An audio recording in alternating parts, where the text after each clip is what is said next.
Halo, kembali lagi dengan saya Dr. Delia. Masih membahas kesehatan di era pandemi. Di era pandemi ini kita selalu menggunakan gadget ya, layar ya, lihat handphone, kemudian laptop, komputer dan lain-lain. Kali ini kita mau bahas tentang kesehatan mata kita nih. Ini ada teman saya di sebelah saya. Kenalin dong, Dok. Siapa namanya? Zendi. Zendi, Dr. Zendi Zagita, spesialis mata. Dr. Zendi itu dosen juga di Brawijaya ya, tempat kerjanya sama di Rumah Sakit Saiful Anwar Malang. Kita sekarang sedang ada di Sagitalen ya, di Lembah Tumpang, yaitu salah satu tempat rekreasi di Malang. Punyanya nih Dr. Zendi.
Bisa cerita sedikit nggak, Dok? Jadi sebenarnya Lembah Tumpang bukan punya saya, punyanya bapak saya.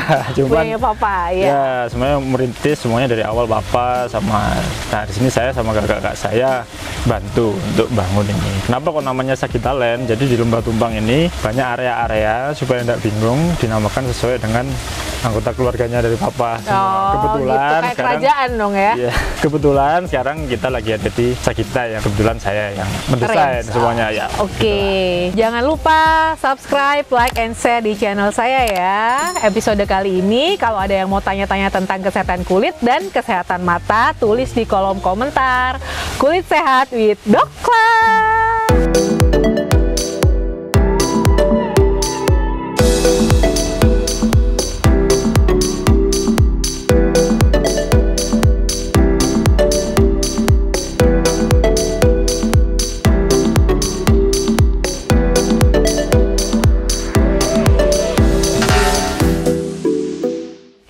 Dokter Zendi mau nanya-nanya nih tentang kesehatan mata. Silakan. Kan kita di era pandemi ini online terus nih, Zoom, terus kemudian webinar, semua kan kita lihat ke layar gadget, terus ke komputer terus. Nah, Dokter Zendi, definisi mata sehat tuh apa sih? Oke, kalau kita ngomongin mata pasti identik dengan penglihatan ya lah ya. Penglihatan, ya oke, memang benar kalau mata sehat itu dengan penglihatan yang bagus, atau namanya visual acuity ya, visual tajam penglihatan itu ilustrasinya kalau di ilmiahnya itu 6/6 atau plano. Jadi orang normal bisa melihat 6 meter, misalnya temanmu yang tidak pakai kacamata bisa 6 meter, kamu juga bisa melihat dari jarak 6 meter. Pokoknya jelas ya 6 meter. Ya, 6 meter. Jadi orang normal bisa melihat jarak segitu, kamu juga harus bisa melihat jarak segitu. Iya. Tapi tidak semata-mata hanya itu aja. Jadi ada misalnya penyakit mata yang matanya tajam penglihatannya bagus, tapi ternyata dia lapang pandangnya menyempit kayak glaukoma. Glaukoma itu tajam penglihatannya bagus. Dia bisa melihat sebenarnya tapi sempit ya. Tiba-tiba sering kesandung atau apa. Jadi nggak kelihatan. Jadi harusnya lapangan pandang segini, dia jadi segini gitu. Yes.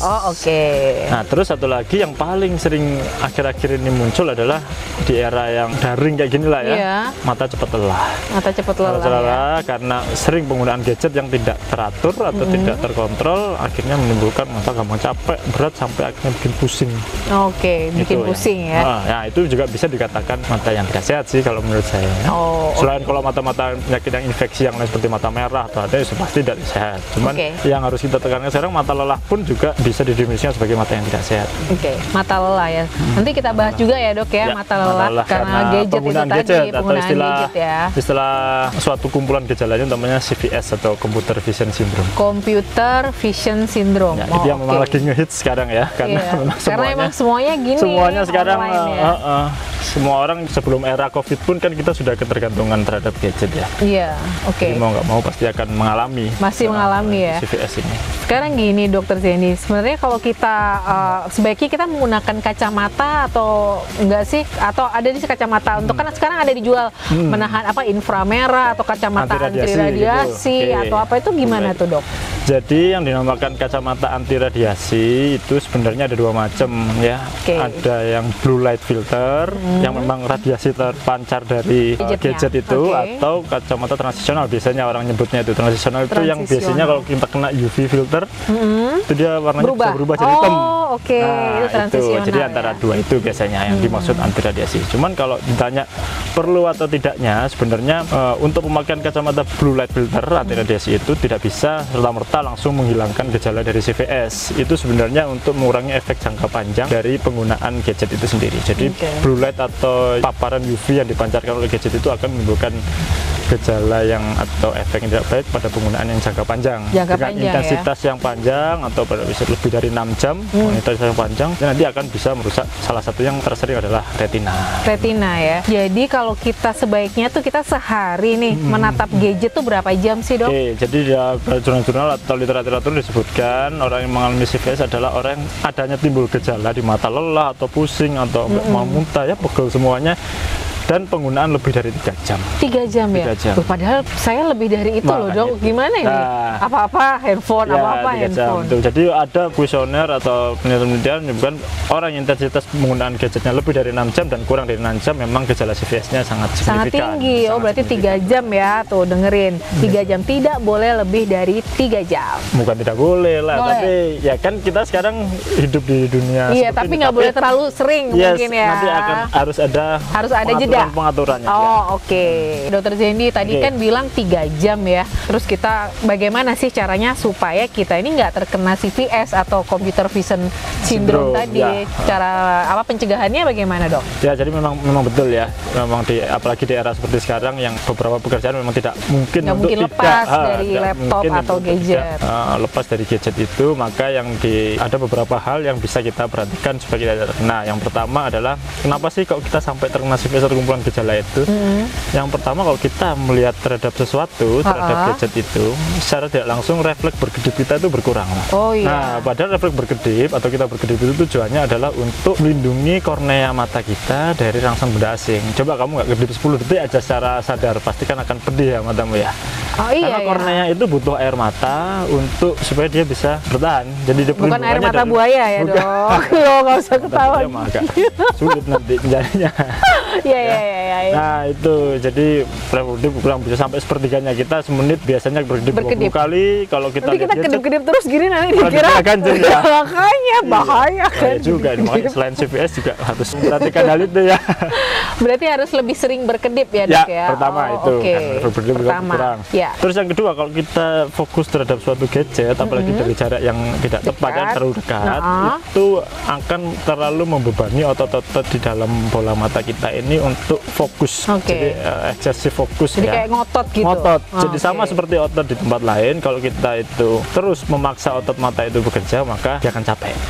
Akan capek yang lama-kelamaan tanpa disadari pasti dia datangnya ke saya dengan keluhan, dok mata saya kok terasa berat, mengganjal, pusing, menjalar ke belakang kepala. Nah itu karena dia secara tidak sadar dia terlalu lama atau terlalu sering fokus terhadap sesuatu atau gadget itu.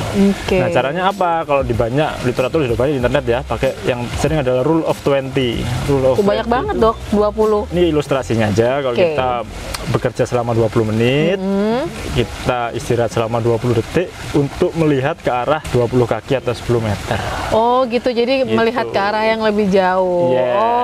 Itu caranya untuk mencegah itu ya. Pokoknya lebih sering berkedip, terus kemudian kalau kita memberi jeda untuk melihat. Kuncinya di situ. Tidak harus 20 menit, 20 detik, enggak. Misalkan bekerja 1 jam, ya istirahatnya 10 detik. 10 detik. Tapi misalkan kita kerja di depan laptop, istirahatnya jangan main HP, sama aja. sama aja. Jalan-jalan. Ya udah jalan-jalan. Ya, main-main ke Lembah Tumpang. Oh gitu. iya, main-main ke Lembah Tumpang ya. Kalau yang jika mau ke Malang atau yang dari Surabaya. Yes, bisa untuk merelaksasi mata supaya lebih seger ya. Lihat yang hijau-hijau gini lah. Iya, ini dok.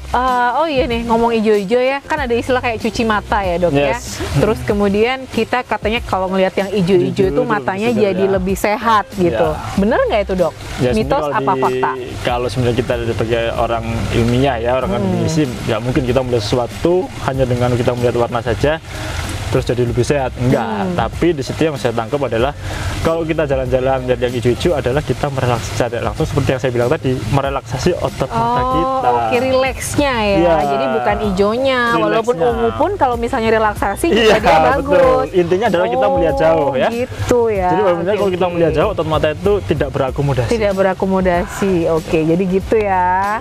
Sekarang ada lagi nih dok, makanan-makanan yang biasanya menyehatkan mata. Katanya kita kalau sering makan wortel itu biasanya menyehatkan mata. Bener nggak sih itu dok? Oke, sebelum saya jawab dulu, kita harus menspesifikasi dimaksud dengan menyehatkan mata itu seperti apa dulu lah ya. Jadi banyak kalau pasien saya tanya, dok kalau kita makan wortel bisa nggak ngurangi minus gitu ya? Ya sebenarnya kita logika aja, tidak minus itu kan karena pertumbuhan atau sumbu bola mata kita atau indeks, pokoknya intinya adalah anatomi bola mata kita yang menyebabkan kita minus. Tidak mungkin kita memakan wortel jadi berubah struktur anatominya itu.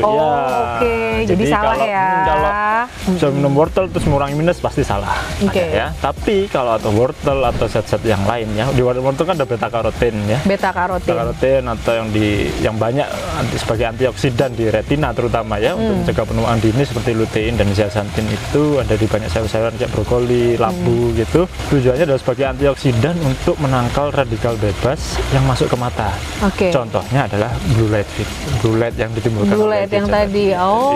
Jadi antioksidan bisa merokok ya. Terus makanan-makanan yang kurang sehat atau sinar matahari itu bisa ditangkal oleh itu zat-zat itu. Berarti benar ya dok ya, bisa efek jangka panjang. Untuk efek jangka panjang. Tapi kalau untuk mengurangi minus saya rasa nggak bisa ya. Terus kalau ini dok kan sekarang kan lagi musim ya, mata pakai softline biru, abu-abu biar kelihatan lebih bagus, lebih cakep gitu. Nah itu gimana tuh dokter Zendi? Boleh nggak? Atau minimal berapa jam sih kita boleh pakai? Jadi untuk softline macamnya kan ada banyak. Kalau saya sebenarnya tiap dokter mata pasti akan punya pertimbangan khusus untuk kita memberikan softline atau kacamata ke pasien. Tapi kalau saya pribadi saya sesuaikan dengan kebutuhannya. Jadi misalkan dia kebutuhannya memang di dunia entertain yang tidak membutuhkan kacamata atau itu, saya akan melihat dia kira-kira mampu atau tidak untuk maintenance atau merawat dari softline-nya itu. Yang penting maintenance-nya ya dok? Betul, maintenance-nya. Pertama salah satunya sebisa mungkin tidak dipakai untuk tidur. Biasanya yang paling sering softline yang menimbulkan gejala atau kerusakan di mata itu identitasnya adalah kelupaan di bawah tidur. Di bawah tidur ya. Softline tidak boleh dipakai berenang.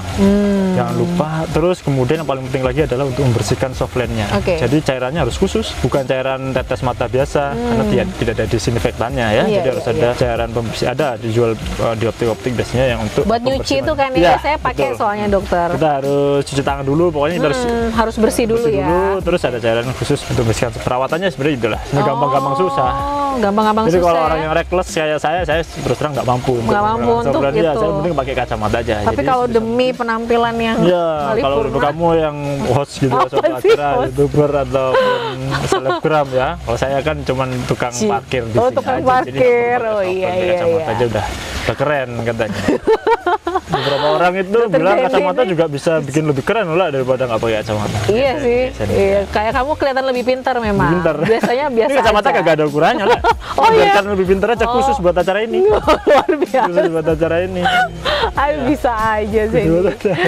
Gini Zen, kalau di kulit nih ya Zen ya, kan ada kalau perawatan kulit untuk sehari-hari. Jadi kita bangun tidur harus membersihkan wajah, terus kemudian kita harus pakai skincare atau tabir surya, terus kemudian malam harus ada pengelupasan sel kulit mati dan lain-lain.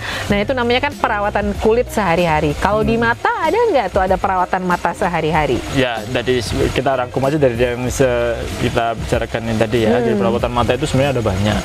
Yang pertama, terutama di era COVID ini, untuk mencegah supaya tidak cepat capek atau yang pasti ukuran kacamata harus tepat lah. Ukuran kacamata harus tepat. Jadi kalau misalkan caranya bagaimana, harus rutin cek ke dokter mata. Cek ya. Berapa bulan sekali, Dok? Terutama sebelum usia 20 tahun kita harus rutin cek selama minimal 6 bulan. 6 bulan sekali. Karena perubahan struktur bola mata itu akan berubah terus, dan ukuran kacamata biasanya dinamis sampai umur 20 tahun. Kalau umur 40 tahun harus cek untuk kacamata bacaan. Kamu udah 40? Enak aja belum, 25.